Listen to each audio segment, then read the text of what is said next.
Bonjour et bienvenue à votre club de lecture Le Bouquineur. Notre invitée cette semaine, Madame Nancy Schenck, une femme aux multiples talents que vous découvrirez au fil de l'entrevue. Et notre collaboratrice cette semaine, Madame Monique Barriot. Bonjour vous deux. Bonjour. Alors, Madame Schenck, vous êtes une femme et une artiste multidisciplinaire et tout un parcours que vous avez. Oui. Donc, vous êtes conférencière, animatrice, chroniqueuse, photographe, rédactrice et vous avez été libraire dans les livres neufs, usagés et en ésotérique pendant 10 ans. Oui. Tout un parcours. Oui. Et donc, vous, les livres, vous connaissez ça et vous aimez lire. Mm-hmm. Et en 2000, vous êtes devenue travailleuse autonome et depuis ce temps, vous êtes particulièrement intéressée par l'art funéraire, les symboles et les cimetières. Oui. Je serais connue même dans la région pour les visites que j'organise ou que je vais organiser encore. Là, oui. Dans la région depuis, on doit être à peu près la 8e ou 9e année. C'est un beau parcours. Et aussi, par rapport à ça, ça vous a valu le prix Patrimoine et Muséologie au Galard 2015. Oui. Et vous avez aussi été boursière 2 fois, dont la bourse en 2019 de projet médiation culturelle qui a été donnée par la ville de Victoriaville. Oui, c'est un projet avec, j'ai amené des jeunes de groupes pastoraux de la région dans les 2 cimetières patrimoniaux, puis on a fait une activité qui était et pastorale, mais surtout en art funéraire. Donc les jeunes venaient découvrir le cimetière d'une autre façon pour que le cimetière ne soit pas nécessairement un lieu qu'on voit juste quand on a de la peine ou quand grand-maman est décédée, mais aussi que ça devienne un lieu qui peut être intéressant pour autre chose. Donc ça a été très apprécié par les groupes avec lesquels j'ai travaillé. Vous êtes aussi dans la conception et la réalisation d'animations thématiques et ce sont des projets clés en main. Oui, clés en main. Donc, je fais partie de banques d'animation, entre autres pour le réseau des bibliothèques CQLM, donc Mauricie Centre du Québec, La Naudière. Et eux, ils m'appellent, ils choisissent dans la banque. Sinon, ça peut être sur demande aussi, dans certains cas, des projets qui vont être adaptés. Là, En une quinzaine d'années, j'ai fait à peu près 150 sujets différents. Donc, j'en montre un petit peu moins depuis quelques années, mais j'en fais encore là, des nouveaux régulièrement. Puis, vous faites aussi du coaching. Oui, c'est arrivé avec des gens qui sont moins familiers en animation parce que ça a l'air simple de faire de l'animation, mais ça prend une ossature. Et quand l'ossature, les boîtes sont à la bonne place, ça permet à l'animateur de pouvoir être un petit peu plus lousse, on dirait, un peu plus fluide dans son animation parce qu'il sait où ce qui s'en va. Puis il peut avoir des dérives sans que vraiment les gens s'en rendent compte, puis on peut les contrôler mieux parce qu'on sait où ce qu'on s'en va. Donc les bons morceaux à la bonne place. Puis le coaching, ça peut être pour des animations, mais pour enfants, adolescents, adultes, aînés? Oui, ma clientèle de base, moi, c'est les pré-retraités, mais beaucoup d'adultes, un petit peu d'adolescents. Ça dépend des demandes. Là, tranquillement, pas vite, ça change. Puis comme je fais beaucoup de projets sur demande, bien, ça peut varier. Habituellement, quand je dis oui, c'est parce que je sais que je suis capable de le faire. Si je dis non, c'est parce que je sais que c'est pas moi la bonne personne pour le faire. Vous êtes très polyvalente. En région, on n'a pas le choix. C'est peut-être une clé si on veut faire des contrats. Et vous avez aussi une maîtrise en sciences des religions, des formations diverses en art. Et vous êtes actuellement doctorante au doctorat en théologie pratique. Oui, je suis à l'Université Laval, à distance, en bonne partie. Je travaille sur mes visites de cimetière. C'était de savoir pourquoi les visites sont si populaires, parce que j'ai des collègues qui en font ailleurs, mais même à Montréal, attire peut-être 10-15 personnes par visite. Ici, une petite visite, quand il fait beau, c'est 20, 25, 30. Le plus haut qu'on a monté, c'est 150 pour une visite. La moyenne a été longtemps entre 50 et 70. Donc, il y a vraiment quelque chose ici qui fait que les gens viennent. Donc, mon doctorat porte là-dessus. C'est bien. Et vous aimez la mythologie, le symbolisme, les liens entre la culture et la spiritualité. Effectivement. Et donc, aujourd'hui, vous allez nous parler d'un sous-genre littéraire que je connais peu et que Monique non plus, tu ne connais pas. Le dark novel. Expliquez-nous ce que c'est que le dark novel. On va commencer par dire, en français, le terme le plus présent, c'est la romance paranormale, un terme que moi, comme libraire, je n'aime pas parce que ça l'inclut mal tout ce qu'il peut y avoir dans ce genre-là. Le dark novel est un sous-genre de ce qu'on appelle la fantasy, dont Le Seigneur des Anneaux fait partie. Il y en a qui vont dire que c'est du fantastique. On n'ira pas là, dans les grandes spécifications.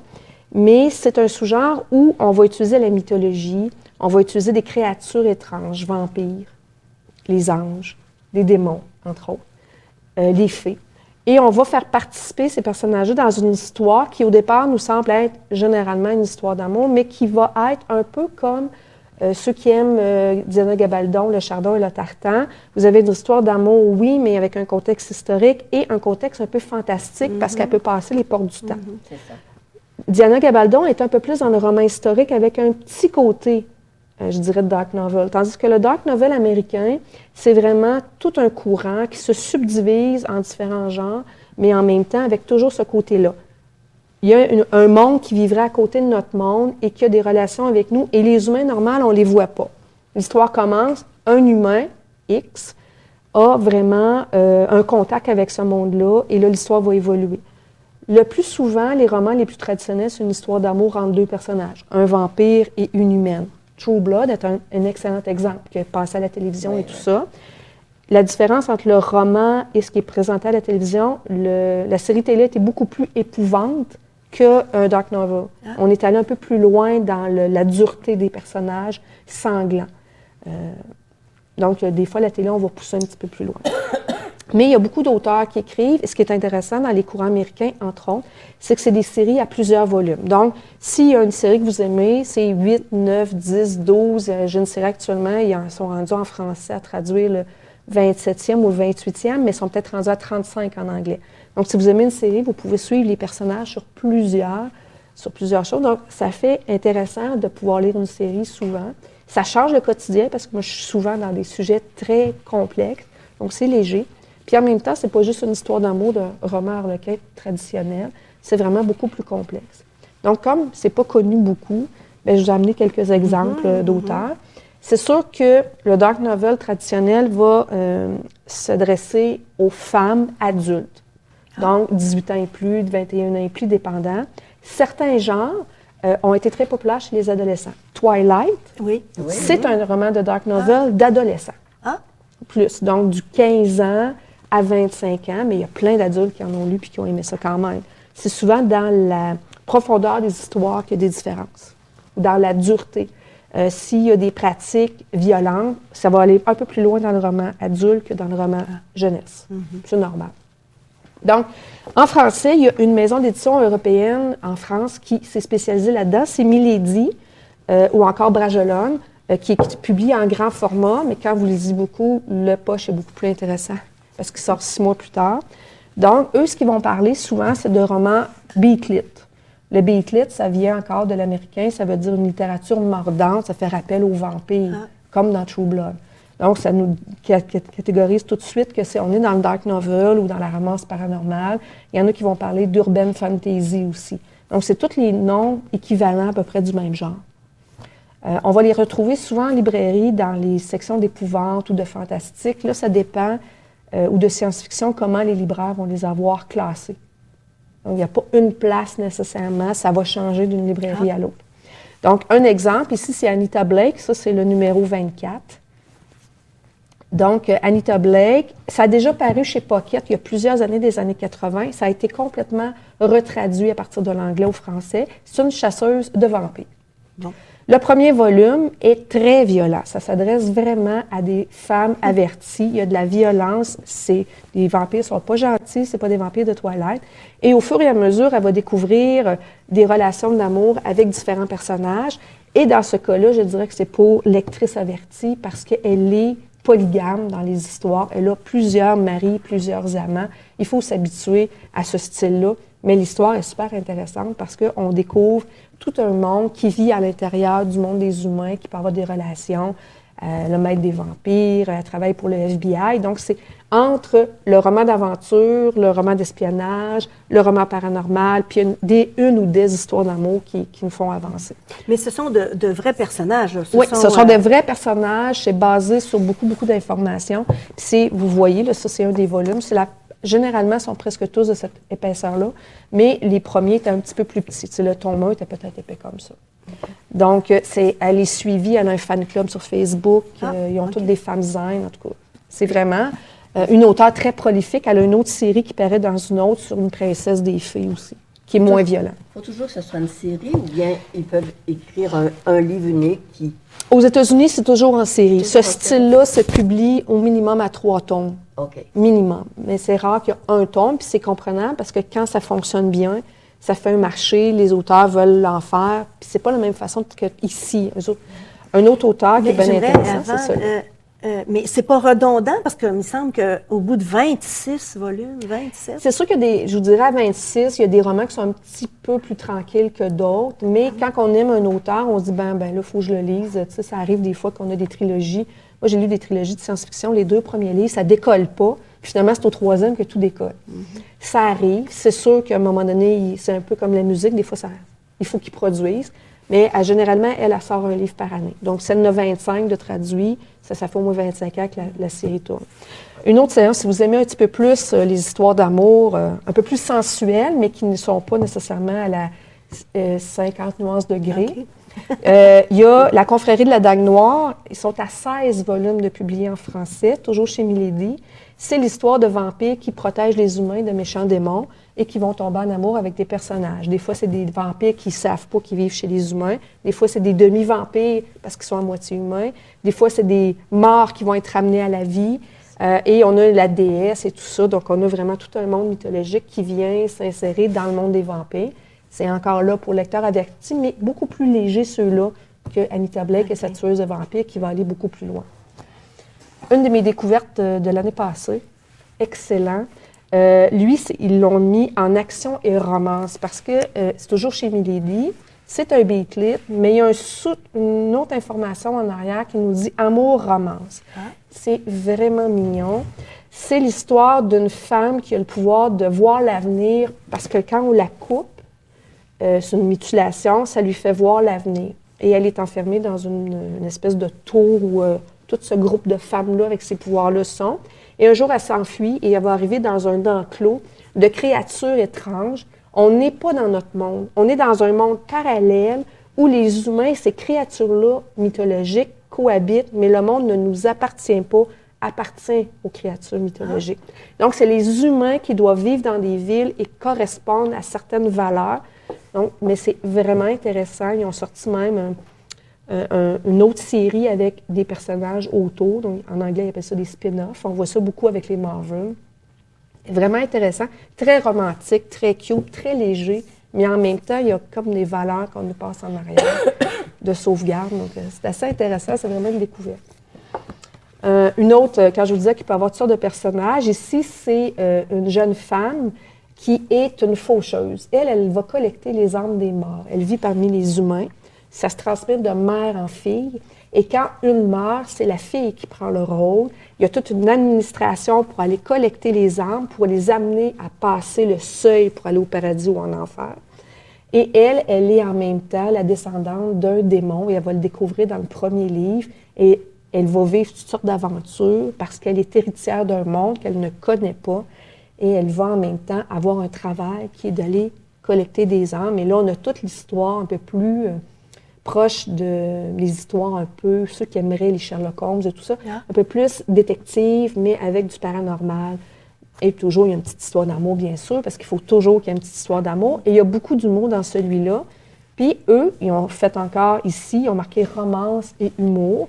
Et ils ont toujours la catégorisation Beat-Lit qui nous dit qu'on est vraiment dans ce thème-là. Parce qu'eux publient de la science-fiction, ils publient tout ce qui est détective, le roman policier et ce type-là de roman. Donc, eux aussi, là, ils en publient beaucoup. Ici, c'était des histoires de vampires. Et ils partent toujours la même chose. Donc, pour les vampires, ceux qui aiment les dragons. Mais il y a plein de thèmes. Plein de thèmes. On va chercher dans la mythologie, puis ça, c'est juste une petite partie. Ici, c'est une autre histoire qui se passe aussi avec un clan de démons qui vivent à travers le monde, notre monde, mais qui ont des règles et tout ça. Il y a des loups-garous qui existent. Et ça, c'est chez Milady. Il y en a. Il y en a pour tous les goûts. Et l'autre maison d'édition qui publie aussi beaucoup de ce genre-là, c'est J'ai lu. Il y a le J'ai lu pour elle, qui est un peu plus proche des romans d'aventure, les romans rouges, chez J'ai lu Aventure et Amour, qui sont très connus, qui sont très proches du Tardin et Chartan, mais plus légers. Et ils ont aussi une autre série, Dark Kiss, qui vont aller beaucoup plus près de ce qu'eux font. Ils vont publier des romans sur les fées. Il y a une série qui est publiée. C'est toute l'histoire d'une femme qui a des dons et elle se ramasse en Irlande. Et là, c'est la bagarre entre les bonnes fées et les méchantes fées. Et elle est un peu pris entre les deux mondes. Et là, c'est des romans beaucoup plus épais, là, des fois de 500-600 pages. Et vous avez fait, je suis certaine que c'était pas le tour de tout ce que vous avez lu, mais il y en a énormément. Énormément. C'est moins présent peut-être dans la région ici, mais ça se commande facilement. On peut trouver avec une recherche avec un bon libraire pour pouvoir trouver. À la bibliothèque. À la bibliothèque, il y en avoir, oui. Bien, je vous remercie beaucoup. Je pense que vous avez su capter l'intérêt de plusieurs personnes à la maison qui ne connaissaient pas ce thème-là, ce sous-genre. Ben oui, c'est léger, comme vous disiez. Ben léger. C'est léger parce que c'est vraiment une histoire d'amour à travers, mais il y a des fois plus ou moins. Mais oui, ça s'amène bien en vacances. Ça repose de la vie normale, puis surtout quand on est dans des études supérieures. Ça devient léger, ça calme le cerveau. Puis de toute façon, quelque part, les héros principaux, on sait que ça va finir par s'arranger d'une façon ou d'une autre. Merci. Les fins sont heureuses. Souvent, mais pas tout le temps. Bon. Mais pas tout le temps. On aime bien les fins heureuses quand même. Oui. Avec un peu d'action. Avec un peu d'action. Monique, toi, maintenant, est-ce que tu vas nous parler d'un genre un peu plus différent? Oh ben moi, c'est très léger. Alors, je vous parle de Les 3 femmes du consul de Jean-Christophe Ruffin. Je vais d'abord vous présenter le roman, puis après ça, je vais vous parler de l'auteur. Alors, le roman se déroule à Maputo, qui est la capitale du Mozambique, plus précisément à l'hôtel Dos Camaroes, ça c'est mon portugais, hôtel peu fréquenté en raison du caractère impossible de son propriétaire, lequel est retrouvé assassiné. Et 3 femmes gravitent autour de cette personne. D'abord, sa première épouse, une Française fraîchement débarquée de France, qui vient chercher sa part de l'hôtel. Ensuite de ça, sa femme actuelle, qui est une Mozambicaine, je ne sais pas si on dit une Mozambicaine ou une Mozambicoise, en tout cas, une madame du Mozambique, qui appartient à une riche famille de la région, mais ils sont séparés. Et sa maîtresse actuelle, qui est une jeune employée de l'hôtel et qui est, comme on dit, enceinte de ses œuvres. Alors, la justice mozambicaine est très efficace. En 3 mouvements, la femme française est accusée et on l'envoie en prison. C'est fini, c'est réglé, bon ça.